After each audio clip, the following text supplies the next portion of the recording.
Melanie Fiona is here on the warm-up Sirius Xm The Heat. I'm Mina, and your album's coming out by the end of the year, you said, right? Yeah. Not October the 25th. This is a date that's been floating around, but you know nothing is really concrete in the music industry. But yeah, we're looking for a fall release. So the album is completed. The album is completed. I'm actually still finalizing the songs, and it's a really, really tough situation for me because, you know, on the first album, nobody knows who you are. Your first album, you're breaking, you're kind of introducing yourself, and now that I've released music, people now know who I am. So I've had a lot more opportunity and you know, availability to call people and be like, hey, do you want to get in the studio with me? So Right. I've been working with amazing producers at Los and Jack Splash, No ID, Salam Remy, you know, just amazing producers. I collaborated on this album, working songs with Drake and B.O.B. and John Legend. Damn, get it, girl. And I don't know how to. I really am having a hard time narrowing down this album because, you know, you can only put 10 to 12 songs, quote unquote, you know, trying to figure it out. But it's just like, man, I have so many great songs. So maybe I've got album 3 ready and I just got to do a little bit more work because I'm really proud of the work I put in for this album and the people I've worked with, the dream on this album. I mean, like, amazing. I really feel so honored and proud. And, you know, I really do. I feel really gracious to have these heavy hitters come in and work with me. Rico Love, of course. Right.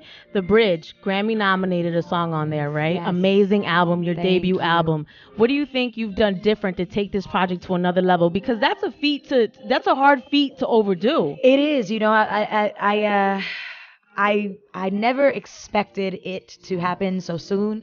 You know, within my first year being nominated 2 times. So I was just kind of like, whoa, off of my first album with John Legend and It Kills Me, just feeling, you know, really humbled by that. And now putting a bar for myself, it's like, you have to come with it Right, every you got to come time. hard. And so, you know, on this album, I feel like what I did is that I think I created an album that was definitely, I think, a little bit more creative to me.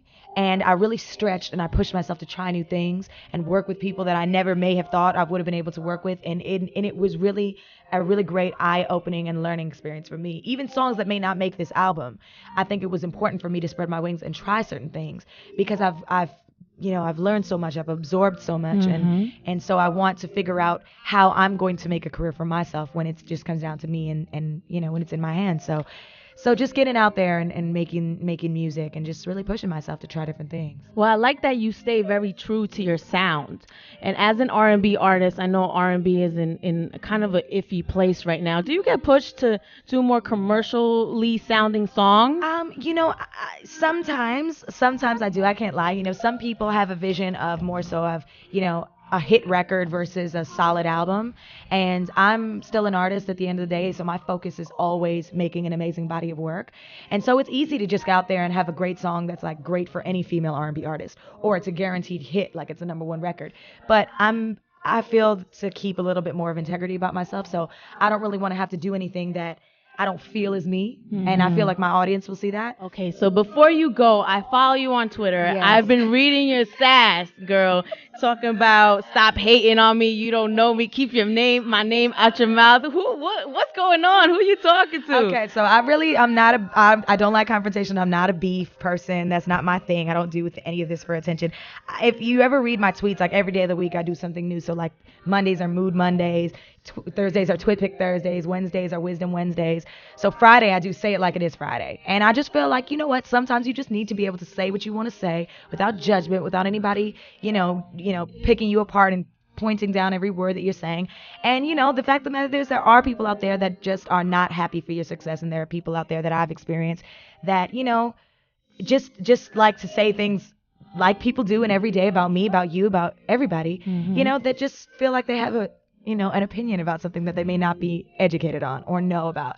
So, you know, that's just my street version on Friday. Trying to say keep my name out your mouth is step off. And, you know, that's really just what it is. That's just me talking smack on Fridays. But most of the time, I'm a very positive person. Read the tweets Monday to Friday.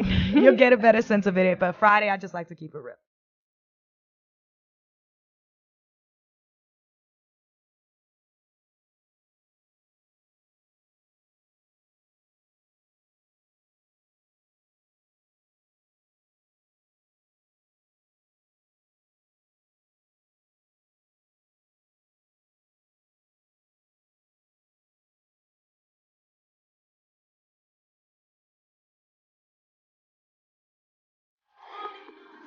Uh.